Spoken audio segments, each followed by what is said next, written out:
a bola está contigo. O pessoal gosta muito de ouvir de bolsa, de ações, então acho que vai chamar muita dúvida também. Por favor, faça as honras. Boa tarde, pessoal.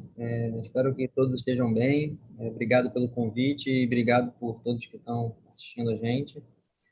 Eu não vou usar nenhuma apresentação, vou deixar só esse slide aqui que mostra um pouco como o tema ESG é importante no mundo de investimentos. A Europa e Estados Unidos já estão mais avançados, mas o tema está ganhando muita relevância no Brasil aí nos últimos meses. Vou tentar ser breve também para ter espaço para discussão no final. Primeiro ponto, acho que muita gente não sabe o que é o ESG, né? Na tradução para o português, a sigla seria ASG, que é Ambiental, Social e Governança, que nada mais é do que você incorporar critérios ambientais, sociais e de governança no seu processo de investimento. No Brasil, essa parte de governança sempre foi muito olhada, né, por questões óbvias, né? A gente teve muito problema no passado, então os investidores já estão calejados com o G, mas a gente simplesmente ignorou o A e o S praticamente em toda a história, praticamente todos os investidores, né? Tem um ou outro que já olham para isso já há mais tempo. Tá? Como é que isso começou na JGP, tá? A gente já vinha recebendo demanda de clientes há mais de 2 anos atrás para fazer essa incorporação. E por falta de conhecimento mesmo, eu não conhecia, o pessoal também não era muito familiarizado, a gente acabou empurrando isso até o início do ano passado, que teve o acidente da Vale de Brumadinho. Era uma posição importante do fundo, a gente sofreu bastante. E aí a gente assim, ligou um alerta para a gente, assim, a gente tem que começar a olhar para isso. Tá? E a gente começou estudando. É um tema, são vários temas, né, super complexos, requer muito estudo. A gente contratou consultorias, a gente contratou inicialmente a Cital, e que ela é focada nessa parte de sustentabilidade. Contratamos outras consultorias também de governança para o time inteiro de equity, de crédito, né? Também é importante colocar que é um esforço conjunto, são várias áreas da JGP que participaram desse processo. E é um processo, tá? Isso aí também é importante colocar, é um processo de aculturamento das pessoas, e a gente vem evoluindo, acho que a gente vem evoluindo num ritmo muito bom, mas ainda estamos longe de onde a gente quer chegar, tá? É importante deixar isso bem claro, que eu acho que é um tema que vai sempre evoluir, e a gente quer estar sempre na vanguarda. Então, assim, qual é a forma que a gente enxerga o ESG, né? Que muita gente que não conhece muito bem olha como se fosse uma filantropia, né? Uma forma de você abrir mão de retorno para investir ou num tema social, num tema ambiental. A gente, depois de muito estudo, a gente chegou à conclusão, a gente tem uma visão muito pragmática do que é o ESG. Tá? É uma forma de mitigação de riscos, ao mesmo tempo que, se bem feito, é uma forma também de incrementar retornos. Tá? E aí, por que isso está acontecendo? Né? Hoje você vê as empresas sofrendo muita pressão de todas as partes, né? De consumidores, através dos produtos, dos colaboradores, dos próprios investidores e dos reguladores. Na Europa, por exemplo, a questão climática já está mais avançada, aqui no Brasil ainda não, mas acho que é um tema que vai avançar. E também, para dar um exemplo da questão do estudo, a gente não entendia tão bem sobre a questão climática. Eu parei 2 meses para entender essa questão, estudei, apresentei internamente e a gente percebeu a urgência do problema, tá? E também a magnitude. Então, a gente entendeu a necessidade de atentar para esse tema, e também isso vai ter impactos reais assim, nas empresas em algum momento. Acho que vai ser até mais cedo do que a gente imagina. Tá? E quando a gente fala de fazer bem feito, né, para gerar retorno, acho que um ponto também muito importante é a questão da materialidade. Tá? O que significa isso? Quando a gente olha para uma empresa, a gente vai avaliar essa empresa, eu tenho que entender o que são os fatores materiais para essa empresa. não adianta eu perguntar para uma empresa que não é emissora de carbono e ficar questionando ela sobre as práticas para ela melhorar a emissão de carbono dela. E assim, seria irrelevante. Diferente de eu pegar uma indústria que é muito emissora, como de óleo e gás, eu tenho que focar muito nessa questão.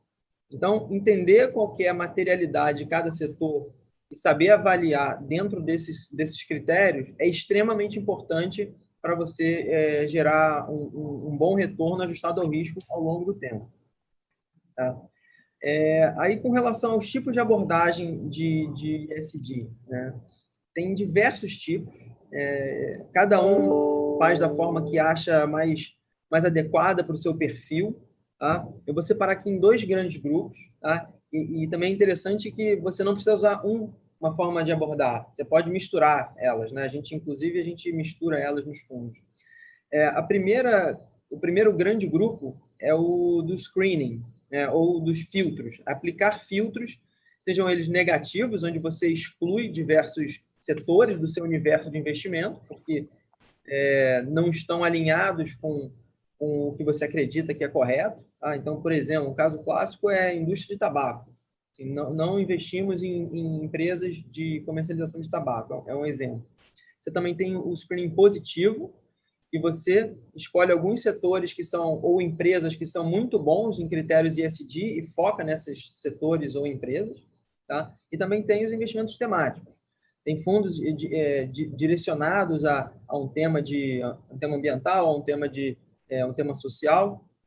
Então, assim, você tem algumas categorias dentro dessa parte de screening.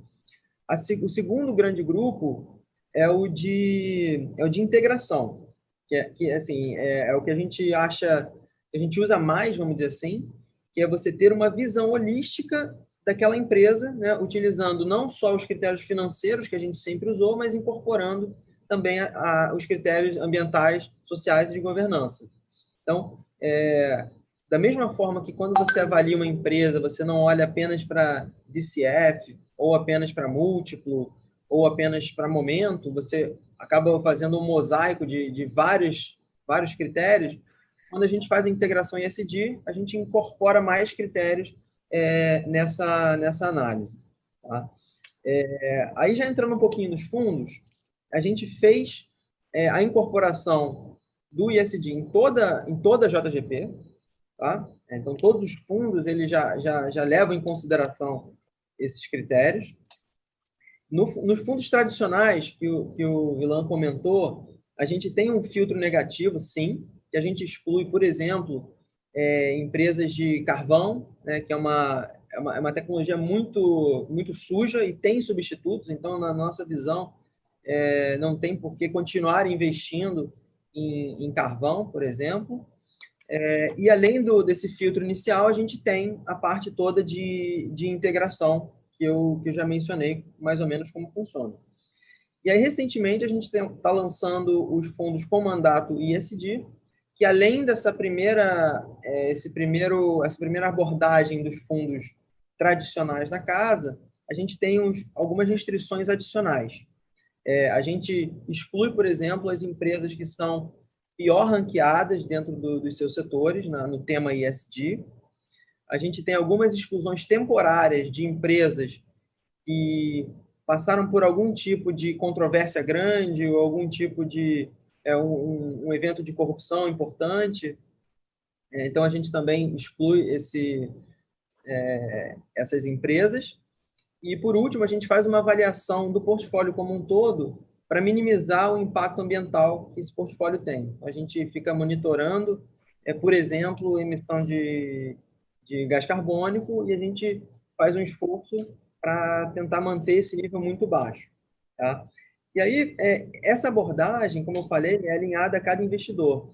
E essa abordagem que a gente tem feito, ela está muito ligada ao que a gente acredita que é o papel do investidor responsável. Tá? Hoje em dia, se você for analisar as 100 maiores entidades financeiras do mundo, 69 são empresas e 31 são países. Tá? Então, isso dá uma ideia do tamanho e do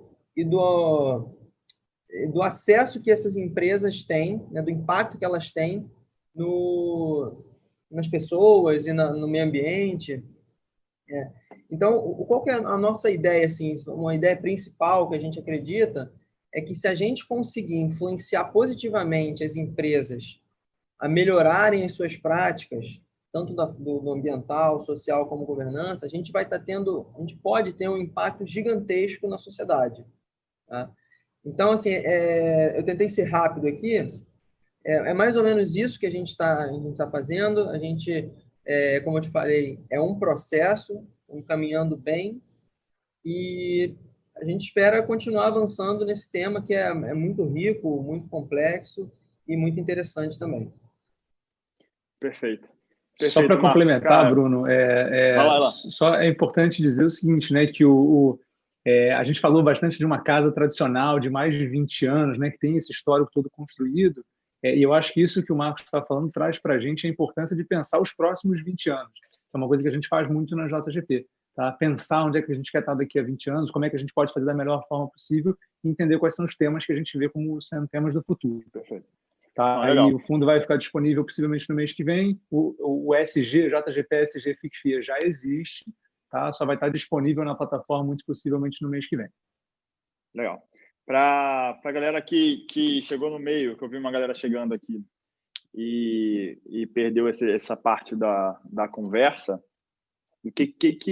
então dar um overview, tá?